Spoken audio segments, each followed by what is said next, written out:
It's been a little while since I typed something out on here, so it felt like a good time to do another edition of the Newswipe now we're in the off-season, and about a month away from things ramping up in F1 again.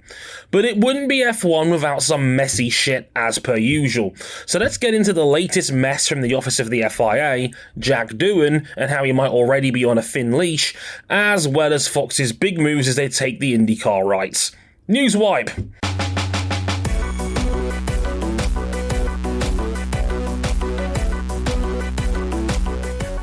Welcome to a new segment here called BSB, Ben Sulayem's Bullshit. In it, we review the latest and greatest nonsense from the FIA, and entering 2025, they've changed their policy on fines. The FIA would never outright admit that it was off the back of the Singapore drama with Max Verstappen and the community service he was punished with for swearing during a press conference, but we all know that, combined with Charles Leclerc's 10 grand fine for doing the same later in the season, is what got us here. The changes to the rules are flat out draconian. Fines now start at €10,000 for a whole range of potential offences down below. The full table you can see at motorsport101.com and pretty much any journalist worth a damn. What this table doesn't tell you is that this is the base fine, and that the higher up the FIA pyramid of championships you're running, this fine can multiply, with F1 drivers on their own with a separate tier and a 4 times multiplier. Yes, that's all of them, from the F1 to Formula E, the World Endurance Championship, and beyond. Meaning, swearing in an F1 presser now carries a €40,000 fine for a first offence. And yes, Autosport did confirm that swearing in a press conference is deemed an offensive act and would go into the bracket of misconduct. This is already ridiculous in my opinion. In most sports, if you swear in a press conference or media interview governed by a sport, you say sorry and you generally move on. It happens. People are gonna curse every once in a while. And while yes, kids are watching and ideally you want to be as open a broadcast as you can, fining people 5 figures for a slip of the tongue is ridiculous, especially given this wasn't an issue until Max did it. I haven't forgotten Toto Wolff and Fred Vassar's warning from Vegas in 2023. What changed? But look at the right-hand columns of that table. The punishments rack up extremely quickly. If you get caught with 3 rule breaks in a rolling 2-year period, you're paying €240,000 in fines, a 1-month suspension from the sport, and a deduction of championship points. What? A 1-month suspension could be anywhere from 0 to 3 races depending on where that drops on the calendar. Missing 3 races would be the end of a title campaign almost on the spot, and that's before a points deduction that will be multiplied by 4. For me, that's a completely ridiculous and over-the-top reaction to how 2024 swearing incidents played out. So let me get this straight. You want to threaten the entire scoring of a championship by making sure your drivers are PG-13 on TV? Come on. This is the definition of needless meddling. According to the BBC, it was pushed through on a snap e-vote and without any consultation when it could have easily been discussed at a council meeting before the season started. And the FIA is continuing to push that distance between themselves and the rest of the sport by changing Article 13 of the Sporting Code, which now prohibits protests from being lodged against stewarding decisions. Putting more distance between themselves and their decision-making process and the rest of the sport stakeholders isn't a great look, especially when one of its most experienced in Johnny Herbert continues to take checks from bookmakers explaining his decision-making. Maybe he wouldn't have to if the job was permanent and a paid position, but Ben Sulayem wants the teams to pay for it. You run the governing body. It's your responsibility to ensure the sport is delegated correctly, not its participants. But that's been the point of Ben Sulayem from the start. It's yet another needless power trip from the man who only a couple of months ago was adamant that it wasn't the driver's business how he ran the FIA. Rule changes like this make it the driver's business, and I think it's completely unnecessary treatment. We've had 3 incidents of figures within the sport swearing in a presser in the last year and a half, and now we're staring at race bans for it. Show this to any fan from another sport and they're laughing at you. I get it. In an ideal world, you want the drivers to be role models. But this isn't how you get the best out of people. All you're doing is making even more of an enemy out of a drivers' association that already had to write an open letter about how they were being treated and the ridiculous punishments and fines that they were having to deal with. The FIA is taking zero accountability for actions that seem an awful lot like a dictatorship at the moment, and it's only going to get more tense between the sports stakeholders if this keeps up. Dead Doohan walking. Things don't look good for Jack Doohan here, and his rookie season hasn't even started yet.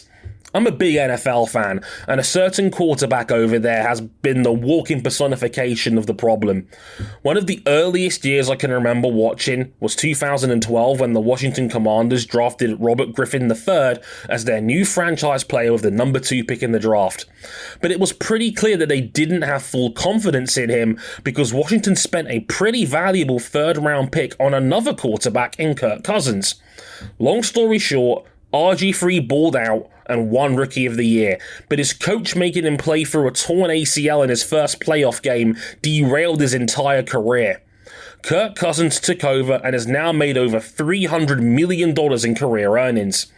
Cousins got $95 million of that this year via the Atlanta Falcons this past season, a risky move from them given he'd just come off a torn Achilles tendon. Ironically, the Falcons also drafted Michael Penix Jr. with the 9th pick. Sound familiar? Cousins got benched after throwing a couple of interceptions, and now Penix is the starter going forward. The reason why I told you this story is because I fear we're getting a carbon copy of that situation for Alpine right now. Jack Doohan was announced a little while ago as Esteban Ocon's replacement as the Frenchman heads to Haas. He even got to finish the season in Abu Dhabi in December. But there have been rumblings from the start that Flavio Briatore, who decided to boot Ocon out early, that Doohan's under immediate pressure to succeed. Why? They've now hired Franco Colapinto, the former Williams Academy prospect, as their new test and development driver. That already got people going, but then Colapinto told the media that he was on a 5-year contract. Now, call me crazy, but you don't sign a development driver to a 5-year deal unless you've got serious long-term plans for that person. It comes off as, hold on to this contract, Franco, and stick around, we'll have something for you later. It links up well with the general rumours that Doohan has a performance clause in his contract that could mean letting him go as early as round 6 in Miami. It's a classic Briatore intimidation tactic. If he doesn't like you, he's going to push you towards the exit door, like Jenson Button, Jarno Trulli, and Nelson Piquet Jr. back in the day. It just screams of weak management. If you didn't believe in Doohan to begin with, why not just sign Colapinto to a race seat for 2025 straight away? James Vowles was playing hardball, but if you're preparing a 5-year deal for Colapinto, you had money you were prepared to invest it in regardless. And now Doohan, a rookie with Pierre Gasly as a teammate, has to be close to his level immediately or could face the chop. The way Briatore's done this is very bizarre and very messy. But it wouldn't be Briatore without some mess. It's what he does best. Welcome to the Fox IndyCar era. Well now, a good start to the Fox era for IndyCar since picking up the TV rights of 2025. Their first major advert was featured around Joseph Newgarden, and if you've missed it, you can check it out on social media or on motorsport101.com. I have some thoughts. Generally, I really like this ad. IndyCar's biggest sell beyond the good driving, which clearly isn't the be-all and end-all, is its personalities, and the series is loaded with them. I'm a little miffed they focused on Newgarden first, as it reinforces the idea that the Indy 500 winner is more important than the series champion, but Alex Palou does make a pretty funny cameo in there as a nice Easter egg to the existing fans. But the idea of Joseph Newgarden being the Tom Brady of IndyCar makes perfect sense. Joseph is handsome as fuck, an incredibly tough and gritty racer, already one of the series' greatest ever with 2 titles and 2 500 wins. He looks a bit like Tom Brady, who is in the ad, and literally married a Disney princess and has a gorgeous family. It's perfect face of the franchise energy and the ideal guy to build a TV promo around. It was more exciting advertising than anything that came out of the series before, more of a cheesy throwback to the funny series marketing it had during the 2010s. As I've said many times here, we are always going to be most captivated by human stories within motorsport, and IndyCar targeting the drivers is the right move. This is the sort of advert that builds character and gives your brand an image. It's something I genuinely think F1 is trying to do now. Its social media is in a weird state of flux where it wants to produce constant highlights and use its archive to tell stories, but also dabbles in the well of meme culture. DTS got the massive eyeballs. Now the series needs to figure out what it wants to be in the eyes of those masses. Another poaching hire that might help with that is Will Buxton, as he's leaving F1 TV to front their coverage alongside the retained James Hinchcliffe and Townsend Bell. It's an interesting move and one I lean towards liking. I'm not a huge fan of Bell and his biases on the mic, but Hinchcliffe has gotten better and better as time has gone on with IndyCar and with F1 TV. As for Buxton, he's a huge believer in IndyCar as a series, almost too much given he's already punching up at NASCAR too. Mixed receptions, but he's passionate about the series, has always been a strong anchor figure across the pond, and he will definitely be able to match Lee Diffie's energy. I like it.